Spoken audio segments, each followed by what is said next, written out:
예, 안녕하십니까. 신승학의 5분 역사 상식 시간입니다. 오늘은 그 동영상이 5분을 넘을 수 있다는 점, 조금 이제 참고 바라고요. 오늘 다룰 주제는, 지난 1984년도 9월 1일, 그러니까 지금부터 42년 전에 있었던 대한항공 칼 007기 참사 사건에 대해서 이야기를 나누도록 하겠습니다. 여러분들이 좋아하시는 결론부터 말씀드리면 격추가 되지를 않았습니다. 비행기는 살아남았고요. 그러면은 격추가 안 됐다, 비행기가 살아남았다, 이게 무슨 이야기인지 지금부터 설명을 드리도록 하겠습니다.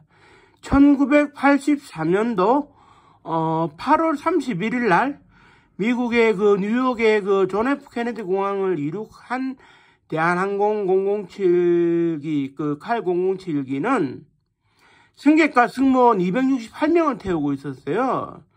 그래가지고 이제 중간에 미국의 알래스카주의 앵커리지 공항에 도착을 해서 중간 급유를 하면서 2시간을 쉬었는데, 이 2시간 동안에 어떤 일이 벌어지느냐, 이 2시간 동안에, 그러니까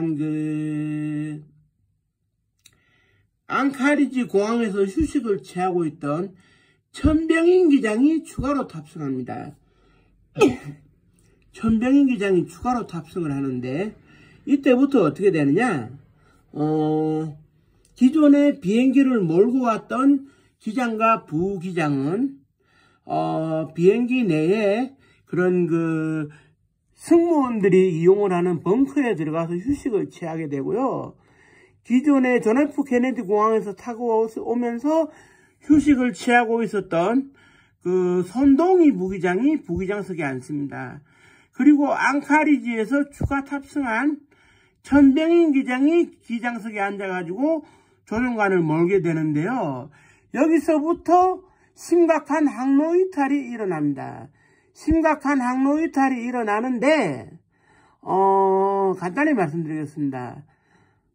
그동안에 지금 제기됐던 의문들은 조종사, 그러니까 기장과 부기장의 과실로 인해 가지고 항로를 이탈해서 캄차카 반도와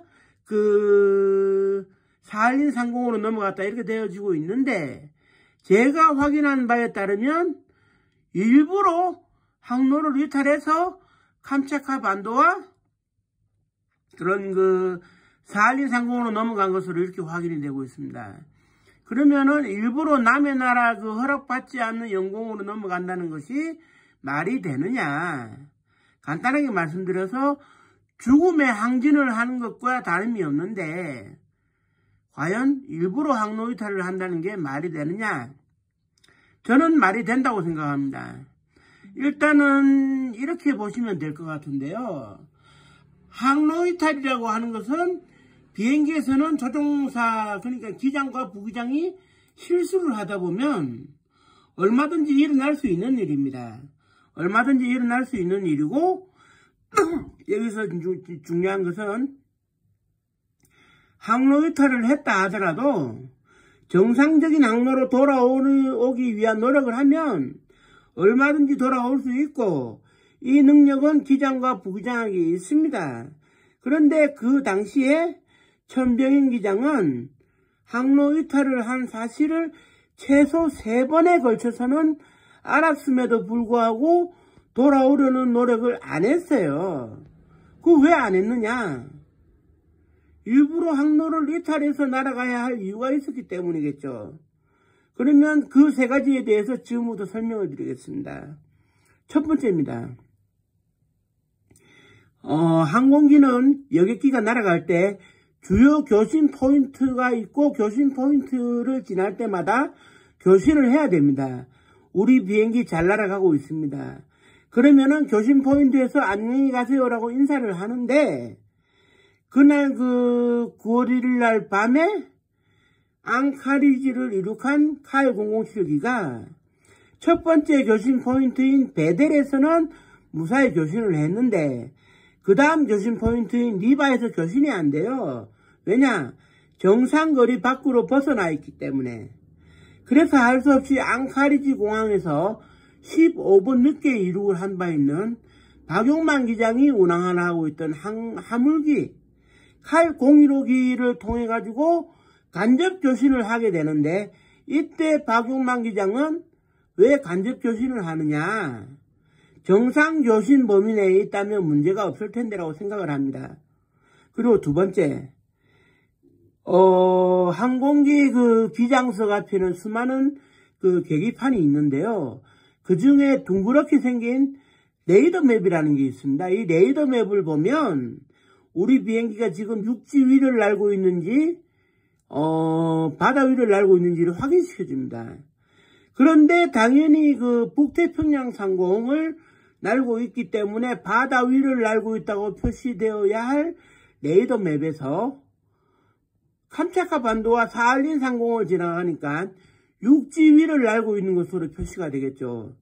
그러면 당연히 레이더 맵을 지켜보고 있는 천병인 기장은 왜 우리 비행기가 육지 위를 날고 있는지를 확인해야 됩니다. 왜 레이더 맵에서 육지 위를 날고 있는 것으로 표시되는지, 그리고 실제로 육지 위를 날고 있는지를 확인해야 되는데 확인도 안 했어요. 그리고 세 번째, 그 당시에 뒤따라오던 칼 015기 박용만 기장과 천병인 기장, 그리고 이제 그 손동희 부기장은 대화를 나눕니다. 날씨가 좋아서 단풍 구경을 가고 싶다. 날짜를 잡읍시다. 이런 얘기를 하는데, 이때 그 칼 015기의 박용만 기장이 공군에서 8년 선배입니다.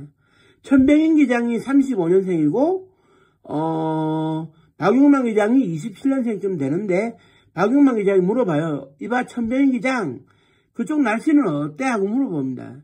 물어보는데 천병인 기장이 답을 하기를 이쪽 날씨는 바람이 세게 부는데요 라고 얘기를 해요. 그래서 같은 항로인데 이상하다. 박용만 기장이 다급하게 이제 회신을 하죠. 무전통신으로 회신을 해서 왜 같은 항로인데 이쪽은 바람이 하나도 안 부는데 왜 바람이 분다고 할까라고 물어보려고 하니 갑자기 트랜스폰더가 꺼집니다. 칼 007기의 트랜스폰더가 꺼지고 더 이상 연락이 안 돼요. 이것은 무엇을 의미하느냐? 천병인 기장이 더 이상 대화를 하지 않기 위해서 트랜스폰더를 껐을 수도 있고 계기 결함으로 꺼졌을 수도 있는데, 칼 007기는 날아가다가 얻어맞았죠. 얻어맞았고 암흑 속으로 사라지게 되는데요. 그러면 세 번에 걸쳐서 천병인 기장은 우리 그 칼 007기가 심각하게 항로를 이탈했구나 하는 사실을 알고 있을 텐데 왜 정상 항로로 돌아오려는 노력을 안 했느냐? 그건 항로를 이탈해서 날아가야 될 이유가 있었다, 이렇게 봐지는 겁니다. 그러면 항로를 이탈해서 날아가야 될 이유가 어디에 있었느냐? 거기에 대해서는 다음 동영상에서 설명을 드리도록 하겠습니다. 다음 동영상도 계속 시청해 주시면 감사하겠습니다. 고맙습니다.